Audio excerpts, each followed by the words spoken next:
ऋषि मुनियों की पावन धरती, देश धर्म का नाता है। कहते सारे लोग यही हैं, गो हमारी माता है। जाग उठो ओ भारतवासी, जाग उठो ओ भारतवासी, गो पर छुरियां चलती हैं। बंद करो गो माँ की हत्या, सारी जनता कहती है। बंद करो गो माँ की हत्या, सारी जनता कहती है।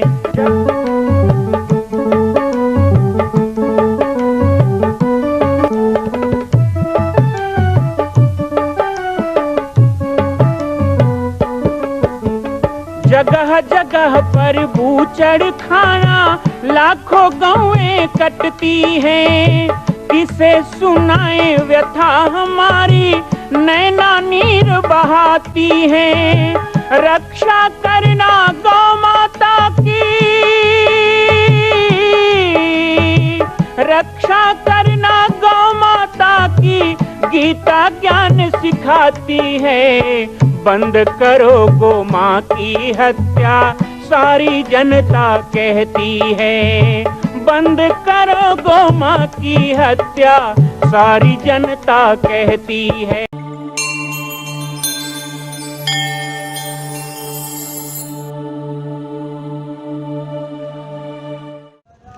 जय गौ माता, जय गोपाल।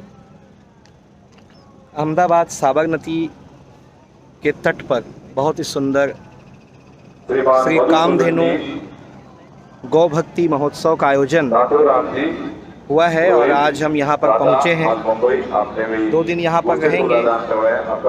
अंतर्राष्ट्रीय गौ भक्ति महोत्सव के इस कार्यक्रम में आप सभी का स्वागत है। राजा राम जी निरोगी टावर, कितना सुंदर संदेश था आपका। छोटी सी बात में बड़ा संदेश था।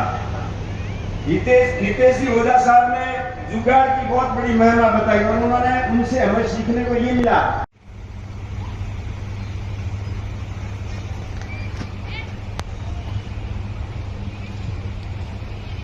पूज्य गौ माता के श्री चरणों में प्रणाम।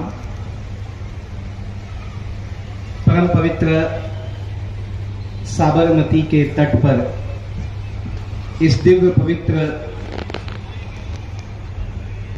गौ माता के शक्तिपीठ को प्रणाम करता हूं। कहते हैं जहां गौ माता विराजमान हो जाती है, वो स्थान अपने आप यज्ञशाला हो जाता है, यज्ञ भूमि हो जाती है। और जहां पर यज्ञ के साथ साथ साक्षात गौ माता विराजमान हो, और इस कलिकाल में गौ भक्ति को जीवंत रखने के लिए, गौ सेवा को जीवंत रखने के लिए जिन्होंने अवतार धारण किया है। देखिए, अवतार शब्द सबके लिए नहीं आता है, लेकिन अवतार शब्द जब आए तो वो परमात्मा के अंशावतार ही होते हैं। ऐसे गौ ऋषि स्वामी दत्त शरणानंद जी महाराज, श्री पथंजड़ा स्वामी जी को प्रणाम करता हूं। मंच पर विराजमान सभी संतों को दंडवत। सभी यहाँ पर वरिष्ठजन, पंचगव्य के विषय में जो संगोष्ठी है उसमें भाग लेने के लिए आए हुए सभी पंचगव्य वैज्ञानिक और सभी हमारी मातृशक्ति, सभी हमारे गोभक्तजन। मैं छत्तीसगढ़ प्रांत से आया हूं। छत्तीसगढ़ प्रांत आज से 22 साल पहले मध्य प्रदेश से अलग होके बना, और मैं आपको प्रत्यक्ष प्रमाण दूं। कथानक तो हम सुनते हैं, लेकिन प्रत्यक्ष प्रमाण का बहुत महत्व होता है, वो हमें प्रेरित करता है। छत्तीसगढ़ में जब पृथक राज्य छत्तीसगढ़ बना तो गौ संपदा और वन संपदा के लिए वो प्रसिद्ध रहा। लेकिन इन 20-22 वर्षों में गोमाता की सेवा करने वाला प्रदेश, गोमाता को गोग्रास देने वाला प्रदेश बनने के कारण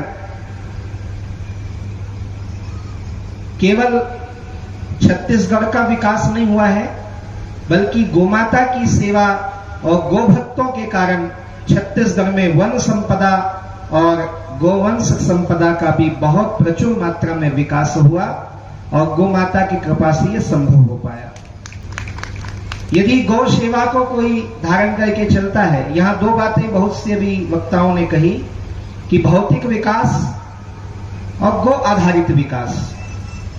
कुछ चीजें संभव नहीं है। अभी महाराज श्री से बात हो गई थी कि अब हम कार या फ्लाइट या ट्रेन छोड़कर बैलगाड़ी में सफर अब नहीं कर सकते। अब समय भागदौड़ का है। अभी अभी हमारे पूर्ववक्ताओं ने कहा कि कहीं कहीं पर हम घर में गोपालन भी नहीं कर सकते। हालांकि गाय को जब दिल में स्थान दें तो गौ माता कहीं भी पाली जा सकती है। गौ माता के लिए घर, मकान, फ्लैट, बंगले में कोई भेद नहीं है। बहुत से भक्त हैं जो शहरों में भी गाय पालते हैं, कॉलोनी में भी गाय पालते हैं। और इसी विषय पर भिलाई स्टील प्लांट है छत्तीसगढ़ में, पूरे दुनिया में लोग नाम जानते हैं, लोहा के लिए प्रसिद्ध है, बीएसपी जिसे कहते हैं, भिलाई स्टील प्लांट। वहां 8-10 वर्षों पहले एक कानून लाया गया कि यहां जो आवासीय कॉलोनी है, सेक्टर एरिया है, वहां गाय नहीं पाल सकते। तो इसके लिए हम लोगों ने कोर्ट में केस किया कि जब कुत्ता पाल सकते हैं तो गाय क्यों नहीं। आज हर घर में गाय पलती है, वहां भी लोग क्वार्टर में अब गाय रखते हैं। हमारी विजय हुई। तो थोड़ा इस पे सोचना होगा कि कुछ चीजों में हम समझौता नहीं कर सकते, लेकिन पंचगव्य का प्राशन, घी दूध दही का सेवन, छाछ का सेवन, गौ माता का पालन, और घर में गाय नहीं रख सकते तो गौ पालक बनकर एक एक गाय को गोद लेकर गौ माता की सेवा, ये तो हम कर ही सकते हैं। मैं 3 विषय पे अपना बात रखूंगा। सबसे पहले प्रारंभ संतों से ही होता है। मेरा तो नाम ही है बालक दास, तो बालक को दृष्टता करने का अधिकार आप सबसे मिला हुआ है। तो पहले संतों पे ही, क्योंकि मैं भी उसी श्रेणी में आजकल गिनने लग गया हूं, नहीं तो मैं तो सेवक ही रहा। पूज्य महाराज श्री, मैंने देखा आज छत्तीसगढ़ के लगभग 170 गौशालाओं में हम 50,000 से ऊपर गोवंश की सेवा कर रहे हैं। केवल गौशालाओं में नहीं, आपको जान के आश्चर्य होगा, भारत में 2 ही प्रदेश है, एक हरियाणा और एक छत्तीसगढ़, जहां जंगल में भी गाय होती है। और यदि पूज्य पथमेड़ा स्वामी जी का मार्गदर्शन हमें ना मिला होता और 20 सालों से हम प्रयास ना किए होते तो आप लोगों को वो भी कहानी सुनने को मिलती कि गाय भी हिंसक होती है। क्योंकि जंगलों में स्वच्छंद घूमने वाली गाय हिंसक प्रजाति की होने लग गई थी। पूज्य पथमेड़ा स्वामी ने कहा कि जंगलों में भी बाड़ बनाकर, पानी देकर, गुड़ खिलाकर उन गायों के स्वभाव को जागृत किया जाए। आज वो सभी गौमाता झगड़ालू नहीं, लड़ाकू नहीं, बल्कि दयामयी, करुणामयी हो गई है। एक गोवंश का एक बता रहा हूं, ये पूरे भारत में कहीं नहीं। जैसे हम बंदिया गाय बोलते हैं, जैसे नील गाय होती है ना, ऐसे कुछ गाय की प्रजातियां जंगलों में रहने लग गई, जिनको मनुष्य से घृणा हो गई, जिनको मनुष्य से एक प्रकार से कहते पुत्र को पुत्र हो तो माता को माता न भवती, लेकिन क्रोध तो आ ही जाता है ना। बच्चा जब ज्यादा उपद्रव करे तो माता को माता नहीं होती है, वो बच्चे की दुश्मन नहीं होती है, लेकिन थप्पड़ लगा देती है। तो ऐसे ही गौमाता वहां डांटने लग गई थी। तो वो गौमाता के पालन में बहुत सारा कार्य वहां पे हुआ। संतों के चरणों में निवेदन सबसे पहले करूं, आज कहा गया कि 90% आबादी जो गौवंश नहीं पालती, एक एक गौ माता अपने घर में पाले। लेकिन हमें सोचना होगा, आज हम जिस पंचगव्य के बारे में बात कर रहे हैं वो पंचगव्य के विषय पे ही आ रहा हूं और ज्यादा लंबा विषय नहीं लूंगा। अभी 2 दिन हूं, आज हूं, कल हूं और कई विषय मंच पे लेते रहूंगा। लेकिन अभी इस संगोष्ठी में पंचगव्य को कैसे जीवन में स्थापित किया जाए, तो सबसे पहले हमारे जीवन में कोई मूल तत्व को स्थापित करता है तो वो संत ही करता है। समाज उसी कार्य को पहले करता है जो संत करते हैं। आज देखिए, एक संत के कारण अनंत कार्य यहां पे हो गए, कोई कल्पना कर सकता है? हम सुनते हैं कि खांडव प्रस्थ को इंद्रप्रस्थ बना दिया पांडवों ने। हम सुनते हैं किसी गुजरात की धरती पर समुद्र के गर्भ में, जहां समुद्र का बड़वाना, वो सुनने की बात नहीं है। हम यहां गांधीनगर में देख रहे हैं कि पूज्य पथमेड़ा स्वामी ने इस स्थान को क्या बना दिया, आज गोधाम शक्तिपीठ बना दिया। ऐसा लगता है कि साक्षात पथमेड़ा यहां उतर आया है। इतने कम समय में गौ माताओं का आगमन हो गया, संतों की पर्णकुटी बन गई, यज्ञ स्थल बन गया, यहाँ का रज गोरज बन गया, यहाँ की भूमि तीर्थ बन गई, यहाँ संतों की वाणी गूंजने लगी। ये स्थान ऐसा नहीं लगने लगा। ये 2-3 महीने का काम नहीं है। एक तो धरती का प्रताप और दूसरे संत का प्रताप।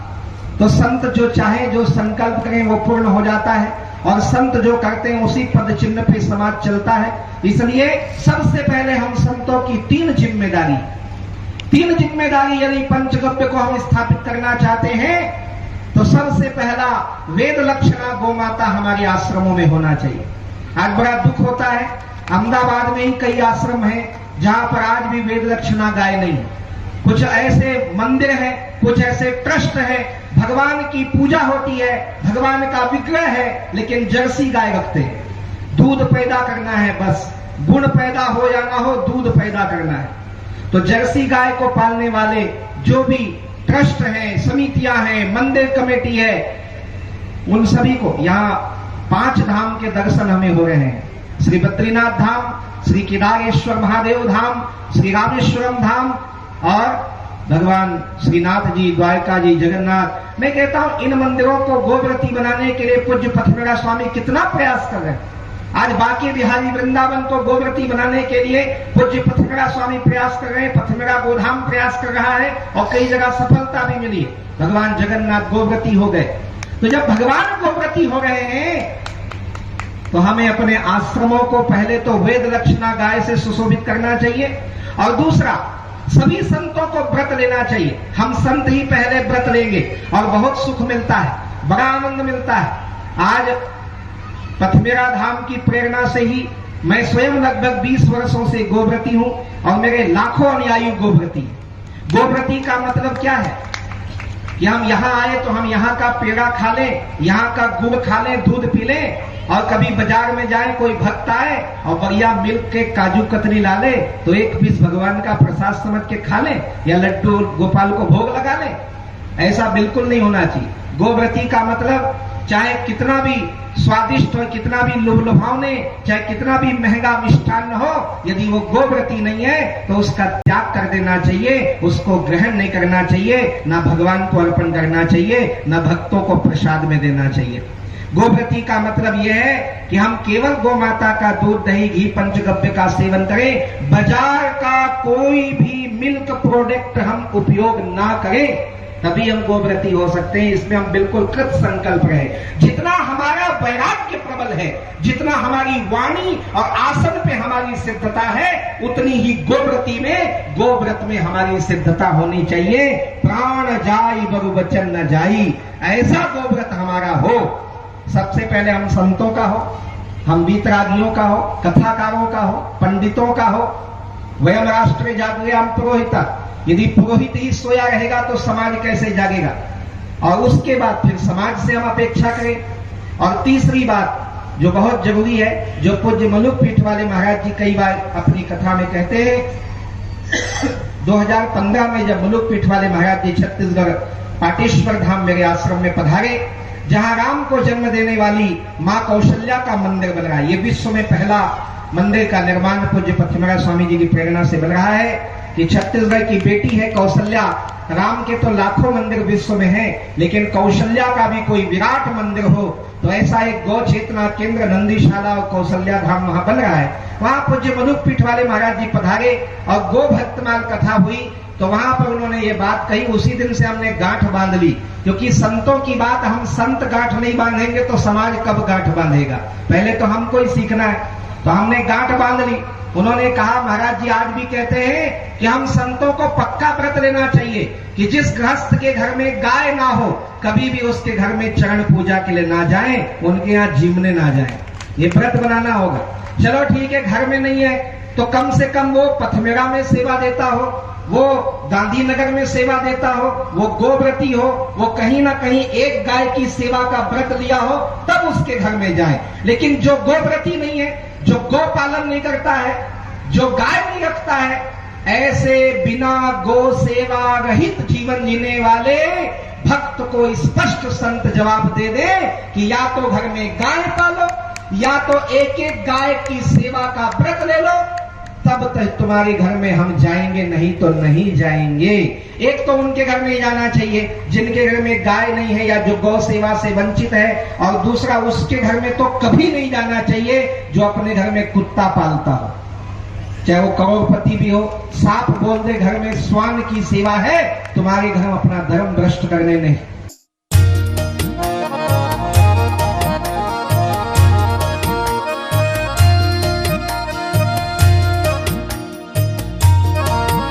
मां कौशल्या की पावन जन्मभूमि छत्तीसगढ़ प्रांत में बालोद जिला में स्थित है श्री सर्वसिद्ध शक्तिपीठ जामड़ी पाटेश्वर धाम।